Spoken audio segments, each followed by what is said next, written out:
Grandes ideas de la filosofía. Filosofía de la ciencia.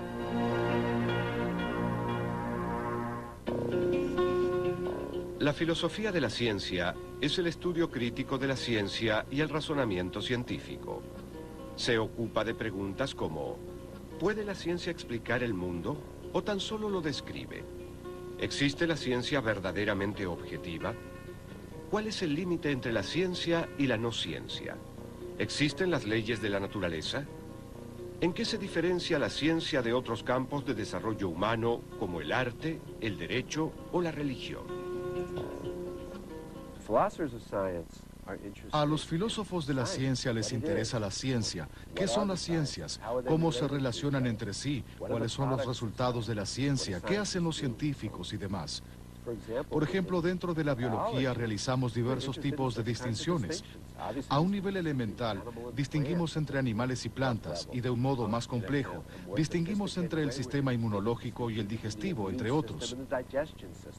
Dentro de la física, la ciencia fundamental, podríamos preguntarnos acerca de las propiedades más básicas y de la manera adecuada de ver al mundo. A menudo se plantea la pregunta: ¿qué relación guarda la filosofía con la ciencia? Y la respuesta a dicha pregunta, creo, es que aunque digamos que la ciencia natural era parte de la filosofía, de hecho se la llamaba filosofía natural, aún en la época newtoniana y durante un tiempo después, solemos pensar que hubo una especie de separación entre la filosofía y las ciencias naturales, y que pasaron a ser dos campos separados. El pensamiento sistemático acerca del mundo en el que vivimos conforma la esencia de la actividad científica. También es la base del pensamiento filosófico. En líneas generales, la filosofía y la ciencia tienen un programa en común: desentrañar el misterio de nuestro mundo. Entonces no ha de sorprendernos que estas dos empresas hayan recorrido caminos paralelos durante siglos. Durante gran parte de la historia de la filosofía de la ciencia no se diferenció del resto de la filosofía. De hecho, la filosofía en sí, o al menos gran parte de ella, no se diferenciaba mucho de las ciencias en general. Entonces, los atomistas griegos como Demócrito e incluso Platón y Aristóteles se hacían preguntas que hoy en día consideramos filosóficas y otras que consideramos científicas. El despertar de la conciencia científica se remonta a la antigua Grecia. En el siglo VI a.C., los pensadores jonios comenzaron a buscar más allá de las explicaciones tradicionales provistas por el mito y la religión. Entre los filósofos presocráticos, la noción matemática de Pitágoras acerca de la estructura del mundo fue sumamente influyente. Tanto así que para Platón, el creador del universo, es un matemático que construyó el cosmos de acuerdo con los principios geométricos. El tiempo, por tanto, nació con el universo, para que, generados simultáneamente, también desaparezcan a la vez, si en alguna ocasión tiene lugar una eventual disolución suya. La decisión divina de crear el tiempo hizo que surgieran el Sol, la Luna y los otros 5 cuerpos celestes que llevan el nombre de planetas, para que dividieran y guardaran las magnitudes temporales.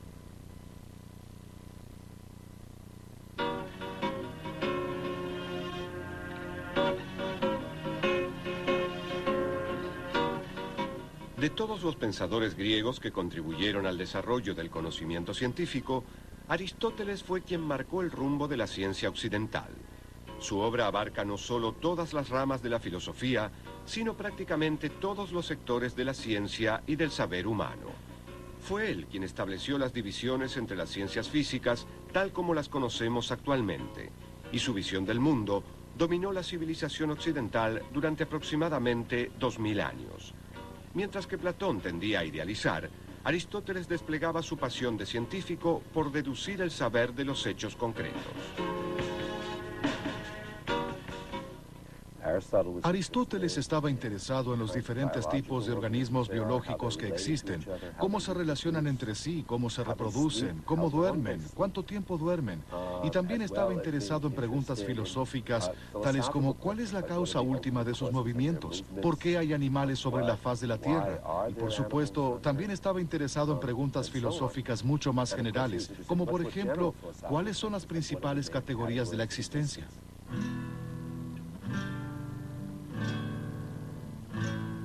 Aristóteles divide a las ciencias en tres clases: prácticas, poéticas y teóricas. Entre las ciencias teóricas menciona la matemática, la metafísica y la física.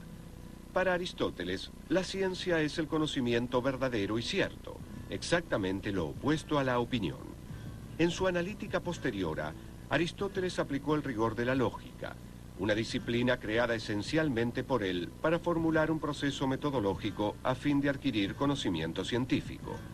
Él sostenía que solo podemos comprender el mundo procediendo de manera deductiva a partir de principios primeros para alcanzar conclusiones incontrovertibles. La predilección del científico por inferir conclusiones particulares a partir de reglas generales tiene sus orígenes en Aristóteles. El razonamiento inductivo pasó a un segundo plano respecto del pensamiento deductivo. En realidad, la inducción no jugó un papel muy importante debido a la idea equivocada de Aristóteles de que la inducción era un sostén provisorio y que cuando uno descifrara qué estaba sucediendo, era posible encontrar ciertos principios a priori a partir de los cuales se podría aplicar la deducción. El énfasis aristotélico en la lógica deductiva dominó la ciencia occidental durante siglos e influyó profundamente sobre diferentes pensadores como Euclides de Alejandría, uno de los matemáticos más importantes del período clásico. El método axiomático euclidiano, inspirado en la lógica aristotélica, apuntaba a reducir todos los enunciados de la geometría a ciertas hipótesis básicas y establecer una norma para la metodología científica que habría de permanecer vigente durante siglos. Las leyes de la naturaleza no son sino pensamientos matemáticos de Dios.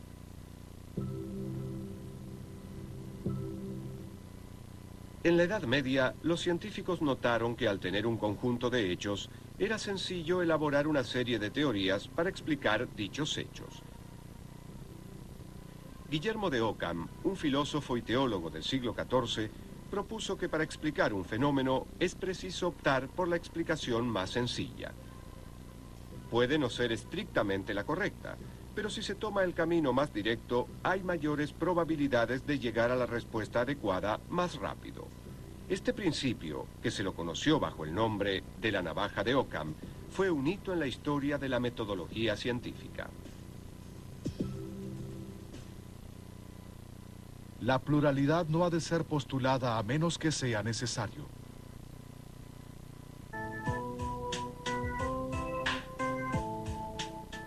Después de que Tomás de Aquino lograra integrar a Aristóteles dentro de la ortodoxia oficial de la Iglesia Católica en el siglo XIII, el pensamiento científico se vio cada vez más dominado por el aristotelismo escolástico, que resaltaba las cualidades particulares de las cosas individuales.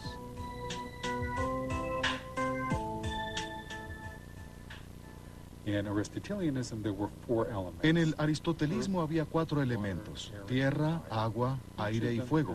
Cada uno de ellos tenía una naturaleza propia que les otorgaba ciertas propiedades innatas. El agua era húmeda y fría. La tierra era seca y fría. La tierra era pesada por naturaleza. El fuego era liviano por naturaleza. Y entonces, ese tipo de propiedades, el frío, la humedad, la sequedad, su peso, su liviandad, simplemente se explicaban a través de su naturaleza innata, lo que se conocía como forma sustancial, y no se daban mayores explicaciones. Simplemente eran así por naturaleza, y esa era la única explicación que podía darse respecto de su comportamiento. Luego, en el siglo XIV, los textos clásicos que habían desaparecido de Occidente por siglos comenzaron a reaparecer y encendieron la llama del saber y el descubrimiento que caracterizó al Renacimiento.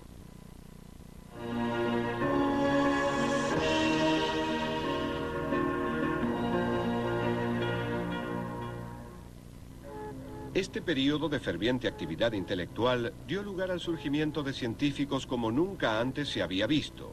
Entre ellos podemos mencionar a Nicolás Copérnico, Johannes Kepler y Galileo Galilei, quienes instauraron una nueva visión de la realidad, una metodología científica sumamente crítica y una forma innovadora de pensar acerca del cosmos.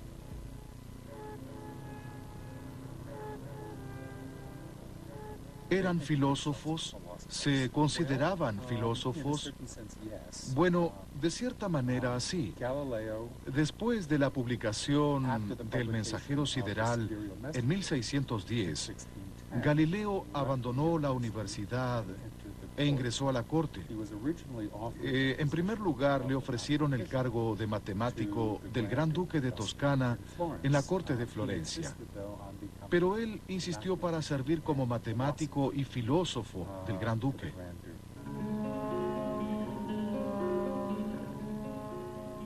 Copérnico revolucionó el mundo al proponer que el Sol, y no la Tierra, era el centro de nuestro sistema solar.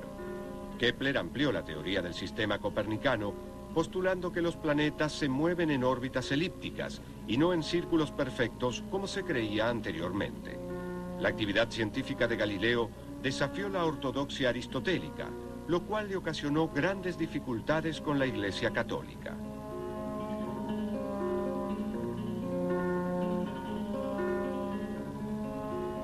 Es probable que el relato de que Galileo arrojaba objetos de la Torre de Pisa sea apócrifo, pero es cierto que Galileo realizaba experimentos que contradecían las enseñanzas de Aristóteles de que los objetos más pesados caían a mayor velocidad que los más livianos. Al enfatizar en sus datos la cantidad por encima de las cualidades particulares de los objetos que observaba, Galileo introdujo una noción radicalmente nueva. La ciencia debe basarse en la medición. Este hecho puso a la matemática en la primera plana de la actividad científica.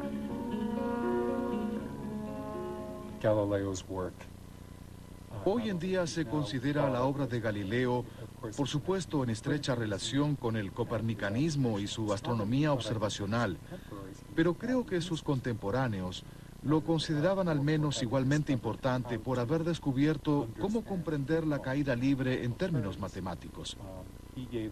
Dio la primera explicación matemática sobre la caída de los cuerpos pesados y sobre el movimiento de los proyectiles, lo cual fue muy sorprendente. Hoy en día, estos son temas muy simples para todos los que asisten a la escuela secundaria, pero en esa época eran descubrimientos verdaderamente extraordinarios. La filosofía está escrita en este grandísimo libro que continuamente está abierto ante nuestros ojos, el universo, pero no puede entenderse si antes no se procura entender su lengua y conocer los caracteres en los cuales está escrito. Este libro está escrito en lengua matemática y sus caracteres son triángulos, círculos y otras figuras geométricas, sin las cuales es totalmente imposible entender humanamente una palabra y sin las cuales nos agitamos vanamente en un oscuro laberinto. El filósofo inglés Francis Bacon sentó las bases del método científico moderno y contribuyó fundamentalmente a catalizar la revolución científica que tuvo lugar tiempo después. Según Bacon, la verdad se obtiene solamente a través del experimento. La misión del científico es la de impulsar el progreso descubriendo la evidencia que sirve para respaldar o refutar una proposición. Formuló una manera totalmente nueva de interrogar al mundo.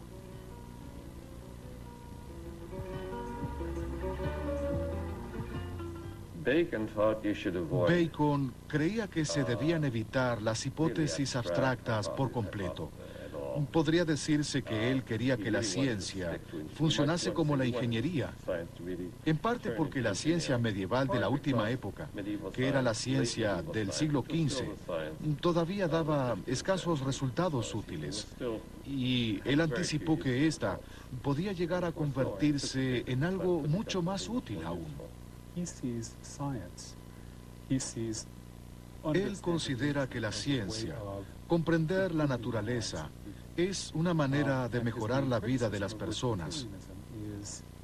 Siendo uno de los críticos del aristotelismo más importantes de la época, su mayor crítica hacia este movimiento es que es estéril, que en realidad no produce tecnología, no produce obras.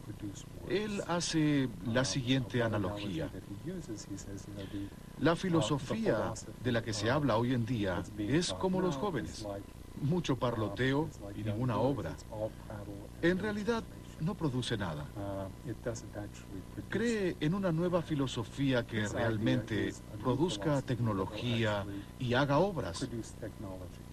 Lo que Bacon quería es darnos una manera racional de organizar la experiencia e interrogar la naturaleza, para que con esta combinación de razón y experiencia realmente logremos progresar. Si una persona parte de certezas, terminará con dudas. En cambio, si acepta partir de la duda, habrá de terminar con certezas. Fue gracias a la aparición de Isaac Newton que la revolución científica triunfó definitivamente sobre la institucionalizada visión aristotélica del mundo. En sus principios matemáticos de la filosofía natural, también conocidos como Principia Matemática, Newton describió la gravitación universal, delineó las leyes de movimiento y sentó las bases de la mecánica clásica. Sus 4 reglas del razonamiento marcaron un hito en la evolución del método científico. Estas reglas sostienen: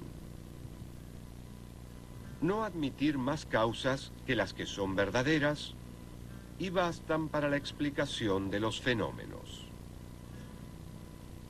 En cuanto sea posible, adscribir las mismas causas a idénticos efectos naturales. Considerar como propiedades de todos los cuerpos aquellas que no pueden ser aumentadas ni disminuidas y que se encuentran en todos los cuerpos en que es posible experimentar, pues las propiedades de los cuerpos no se conocen más que por experimentación.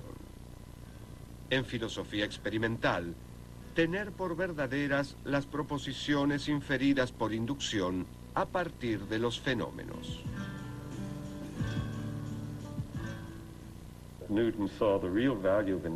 Newton vio que la inducción adquiere verdadero valor cuando se la combina con hipótesis del tipo que a Bacon probablemente no le hubiesen gustado.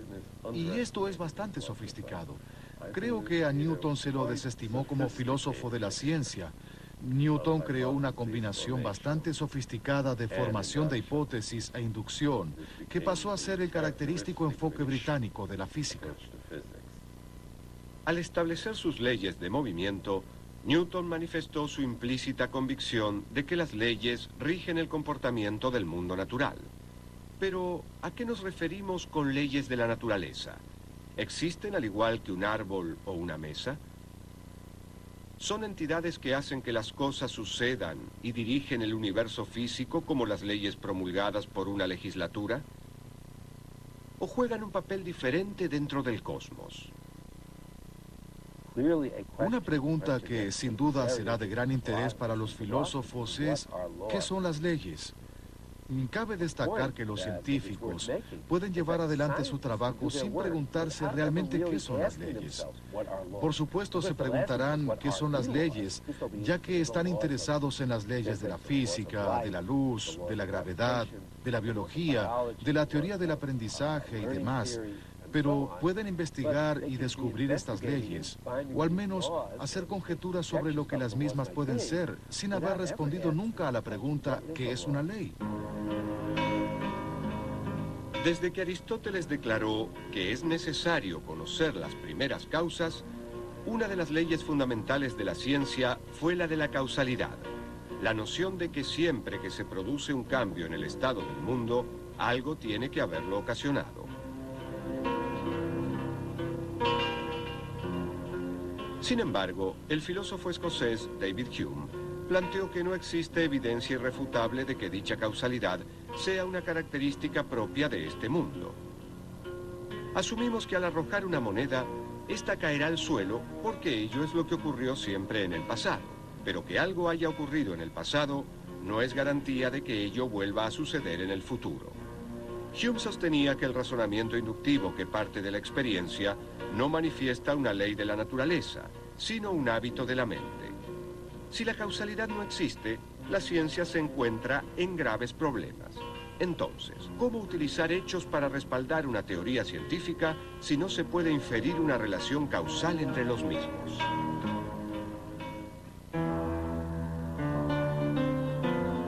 El filósofo prusiano Immanuel Kant reconoció la fuerza del argumento de Hume y respondió al mismo afirmando que todos compartimos una estructura mental para comprender el mundo, como la causalidad u otras leyes naturales, que es real en cuanto existe dentro del contexto de nuestra mente.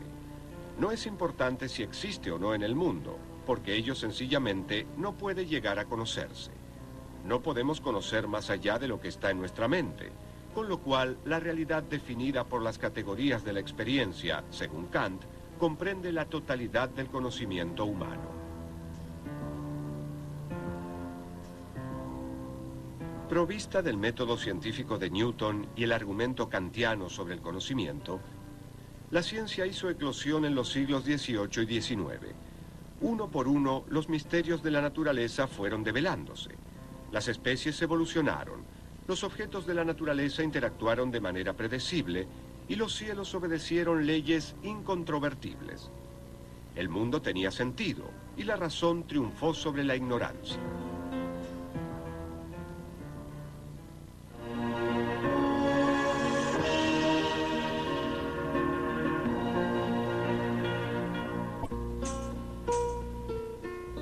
En la década de 1920 y 1930, los grandes avances en el campo de la física inspiraron a un grupo de pensadores que comenzaron a reunirse en Viena para discutir sobre filosofía.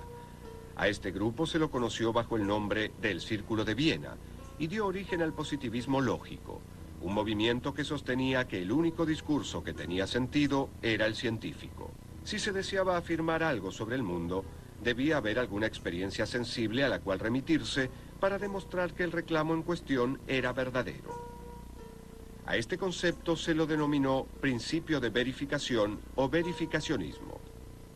Rudolf Carnap, Maurice Schlick y Otto Neurath eran los principales miembros del Círculo de Viena, que era frecuentado por muchas eminencias. Einstein, Kurt Gödel, un gran matemático y lógico, y también Wittgenstein, solían visitarlo frecuentemente, y estas personas estaban muy interesadas en saber cómo o hasta qué punto la ciencia podía conocer acerca del mundo y cuáles eran las bases de la misma. También estaban muy interesados en saber si había o no una unificación de todas las ciencias. Ellos afirmaban que la física era la ciencia fundamental y que todas las demás ciencias de alguna manera derivaban o dependían de la física. Como con el tiempo se comprobó que el principio de verificación era tan riguroso que llegó a poner en duda a la propia ciencia, el movimiento dio lugar a un renovado interés por las teorías de la confirmación que intentaban incorporar el razonamiento inductivo o algo similar al campo de la ciencia. Algunos filósofos como Peter Strawson sostuvieron que la inducción no debía hacerse pasar por la deducción para ser considerada válida. Él creía que existía un principio de uniformidad en la naturaleza. Este principio nos asegura que debido a que el Sol salió en el pasado, podemos inferir razonablemente que lo volverá a hacer en el futuro.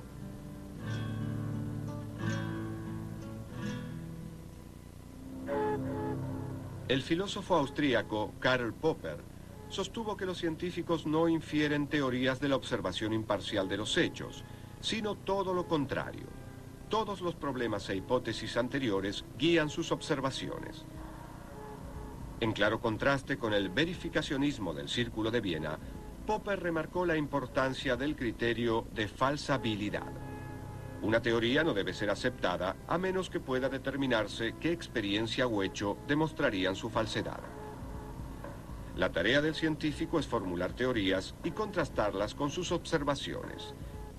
Si la hipótesis resiste la prueba de refutación, puede aceptarse provisionalmente.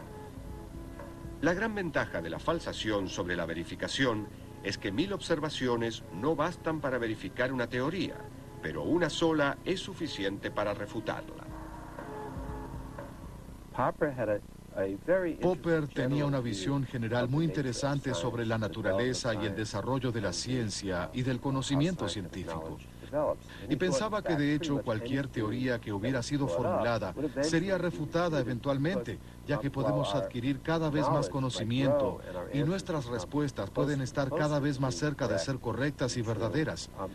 Y era poco probable que alguna vez diéramos de manera exacta con una teoría completamente verdadera. Popper pensaba que el razonamiento inductivo era una especie de ilusión óptica. Sostuvo que utilizamos un método de prueba y error que puede parecer inductivo, pero cuya estructura lógica era completamente diferente.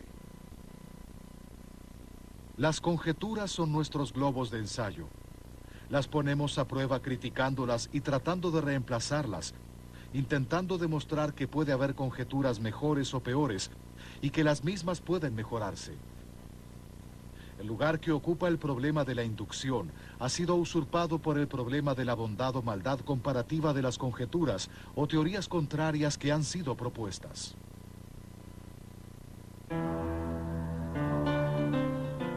El filósofo estadounidense Nelson Goodman argumentó contra la existencia de la lógica inductiva formal. Su obra, Nuevo enigma de la inducción, intentó demostrar que para cada hipótesis confirmada por la evidencia, existe un número infinito de hipótesis alternativas que son contradictorias con la primera, pero que también podrían ser confirmadas por dicha evidencia. En otras palabras, una teoría nunca puede confirmarse por medio de la observación.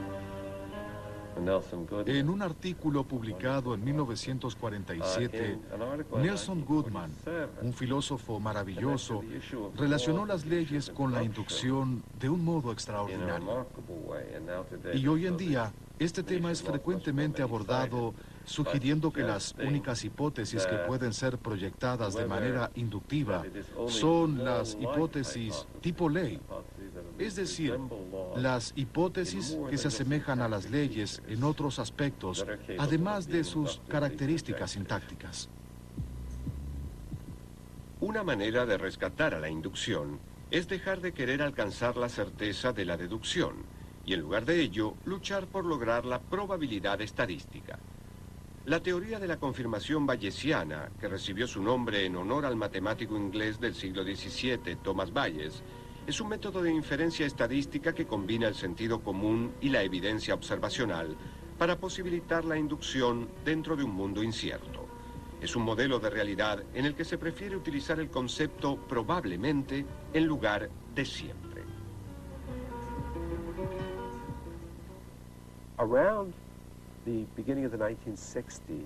A comienzos de la década de los 60 había una especie de revolución filosófica, en general dentro de la filosofía de la ciencia, por la cual se rechazaban o al menos modificaban muchos aspectos de las teorías positivistas y lógicas. La principal objeción que se hacía en ese momento era que los filósofos de la ciencia de la época no tomaban a la historia de la ciencia y a la práctica real de los científicos en sus laboratorios y sus estudios con la seriedad del caso. Tampoco tenían en cuenta la influencia ejercida sobre la ciencia por diversos acontecimientos generales, culturales, políticos y sociológicos. La crítica más penetrante e interesante en este aspecto fue la del historiador de la ciencia Thomas Kuhn, quien estaba muy interesado en la evolución de la ciencia a lo largo del tiempo. Él propuso una tesis muy interesante. En cualquier momento dado, los científicos trabajan dentro de un determinado paradigma. Esto es, un conjunto de ideas y teorías básicas, una serie de problemas a resolver, ciertos métodos experimentales y ciertos tipos de soluciones particulares que sirven como soluciones eficaces para los problemas.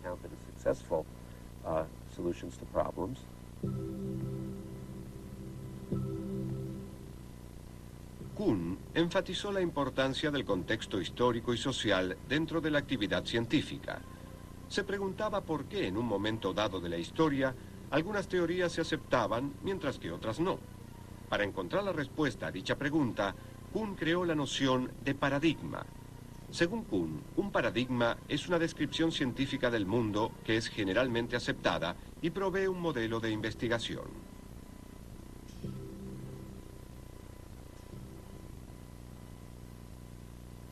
La existencia del paradigma establece el problema que debe resolverse. Una de las cosas que adquiere una comunidad científica con un paradigma es un criterio para seleccionar problemas que, mientras se dé por sentado el paradigma, puede suponerse que tienen solución.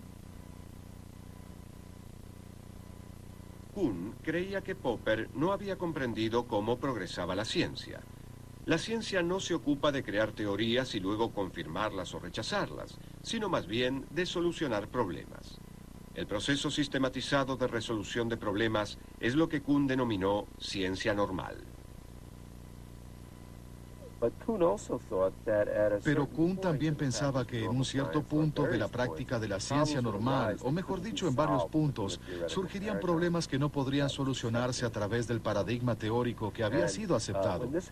Y cuando esto ocurre, lo que suele suceder es que sobreviene una revolución dentro de la ciencia y una nueva teoría. Un nuevo paradigma surge para reemplazar el anterior.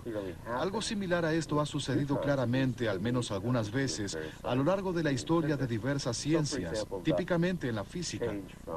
El cambio que se produjo del paradigma de la mecánica clásica, la visión del mundo newtoniana de las partículas que se mueven recorriendo trayectorias, a la visión de la mecánica cuántica, es un buen ejemplo del cambio de paradigmas.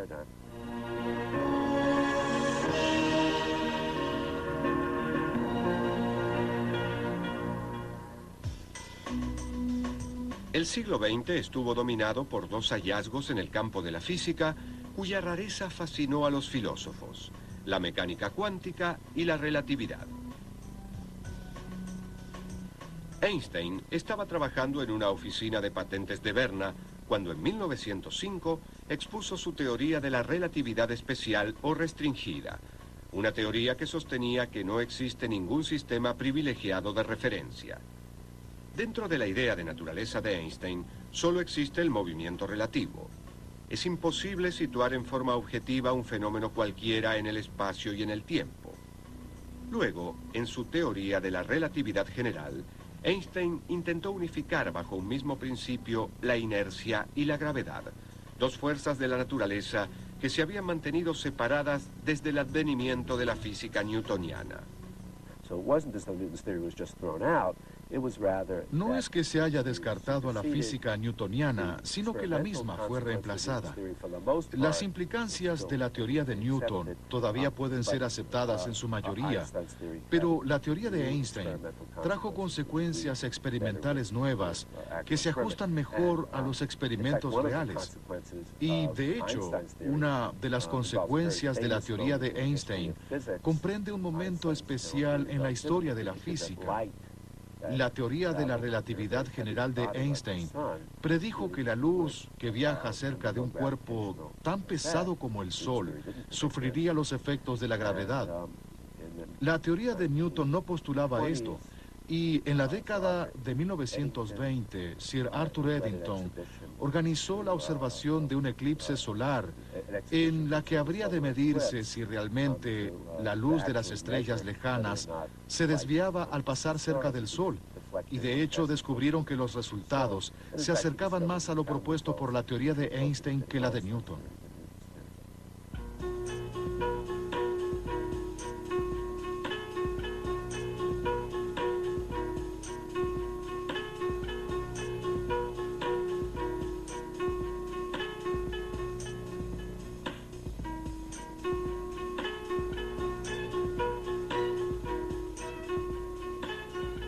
La curvatura del espacio y del tiempo que describe Einstein desafió la noción euclidiana del mundo. Casi de la noche a la mañana, las nociones clásicas de espacio, tiempo, materia y movimiento pasaron a ser obsoletas.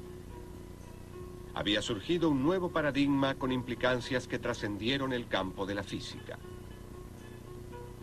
El segundo hallazgo importante de la física del siglo XX fue la mecánica cuántica.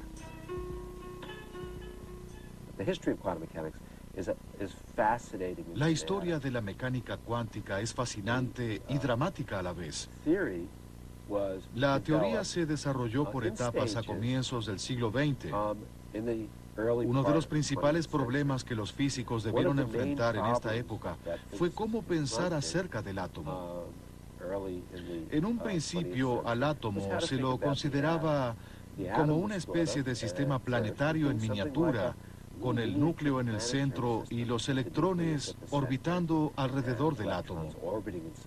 Pero la teoría de la luz de Maxwell predijo que si una carga eléctrica se mueve de la manera en que los electrones se mueven alrededor del átomo, entonces debería irradiar luz, y al irradiar luz debería perder algo de su movimiento y eventualmente caer dentro del núcleo del átomo.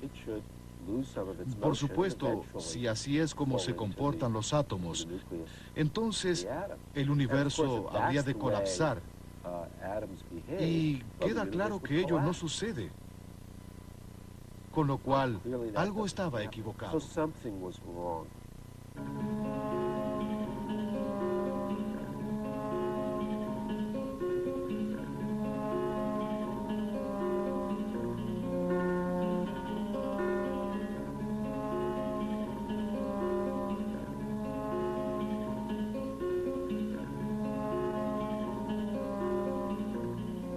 El físico danés Niels Bohr propuso combinar el modelo del sistema planetario en miniatura con las nuevas ideas radicales propuestas por Max Planck.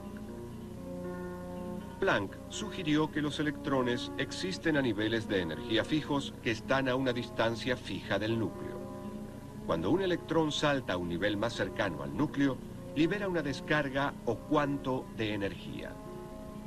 Cuando el átomo absorbe un cuanto de energía, el electrón se aleja del núcleo.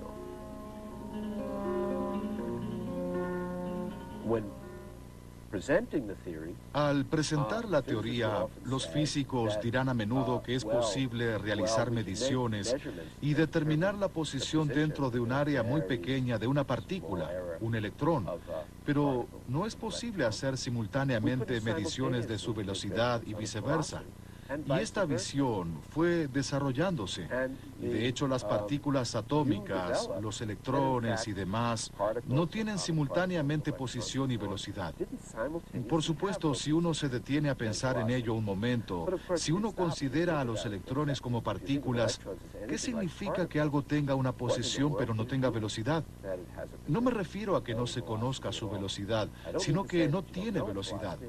O bien, ¿qué significa que algo tenga una velocidad dada pero no una posición determinada?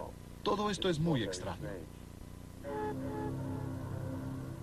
Y se vuelve aún más extraño. Einstein respondió a las aparentes contradicciones con la mecánica cuántica y se encendió la polémica entre la teoría de la relatividad y la teoría cuántica. La teoría cuántica desarrollada por Bohr y Heisenberg sostenía que podía haber electrones en situaciones fácilmente reproducibles en las que dichos electrones en sí no tenían posiciones y velocidades determinadas, sino que sus posiciones y velocidades estaban interrelacionadas. ¿Qué significaba esto? Bueno, dada la visión instrumental que Bohr tenía sobre la mecánica cuántica, quería decir que si se realizaba cierta medición y se obtenía cierto resultado de este electrón, ello nos diría qué resultado se debería obtener al realizar una medición en aquel electrón, ya sea de su velocidad o de su posición. Y Einstein dijo, si al medir este electrón modifico el hecho de que no tenga una posición determinada a que sí la tenga, y ello a su vez hace que otro que no tenía una posición determinada pase a tenerla sin que yo intervenga en absoluto, debe ser que dicho cambio se produce instantáneamente y a través del espacio. Y Einstein creía que eso era absurdo. Pensaba que de hecho ello violaría su teoría de la relatividad especial. Entre los aspectos característicos de la teoría cuántica se encuentra la noción de que dos objetos que están en diferentes posiciones pueden interactuar simultáneamente. Un efecto que Einstein denominó acción fantasmal a distancia. También desarrolló la noción de superposición, el principio según el cual, mientras no se pueda observar un objeto, el mismo se encuentra en todos los estados posibles de manera simultánea. El acto de la observación es lo que hace que un objeto esté limitado a una sola posibilidad. Una vez dije que existen muchas interpretaciones sobre la mecánica cuántica. Cada una de ellas recibe el apoyo de su creador y 6 amigos suyos. Y me han dicho que mencionar 6 es ser demasiado optimista. Entonces se presenta esta extraña situación en la que tenemos una teoría, sabemos cómo usarla, sabemos cómo hacer predicciones. Y para muchas personas como los positivistas, ello ya sería suficiente. Pero para muchos físicos y muchos filósofos no lo es, pues desearíamos tener algún tipo de comprensión acerca de lo que dicho formulismo expresa. El debate entre estos dos sistemas radicalmente diferentes, el físico y el metafísico, todavía permanece encendido. Por un lado, los físicos cuánticos emplean el cálculo estadístico y el principio de la incertidumbre, mientras que Einstein señalaba que Dios no juega a los dados con el universo. La teoría cuántica sugiere una realidad física azarosa y discontinua en la que las causas pueden tener efectos simultáneos a distancia, mientras que la teoría de la relatividad percibe al cosmos como algo relacional y continuo. Entonces, científicos y filósofos continúan entablando un intenso e ininterrumpido diálogo para lograr dar una explicación acerca de la naturaleza del mundo.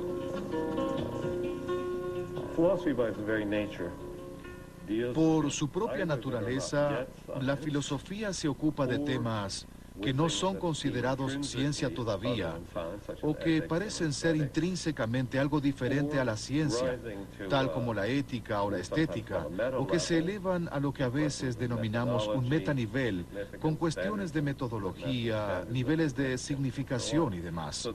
Entonces, parte de la filosofía debe ser ciencia que está por nacer. La filosofía funciona como una cuna para las ciencias del mañana. ¿Por qué ciertas personas se dedican a ser filósofos? Porque están interesadas en demasiadas cosas, al menos esa es mi experiencia personal. Entonces a uno le interesa la cultura griega, pero también la matemática, la física y la historia. Y luego uno descubre que al hacer filosofía es posible estar interesado en todos estos campos y trabajar en ellos, porque todos ellos tienen su base y todas estas áreas de interés intelectual son áreas en las que es posible hacer preguntas filosóficas, tales como ¿cuál es el objeto de estudio? ¿Cómo investigamos acerca del mismo? ¿Cuáles son los conceptos y las expresiones de las nociones centrales de dicho tema? Y lo mismo se aplica a la filosofía de la ciencia.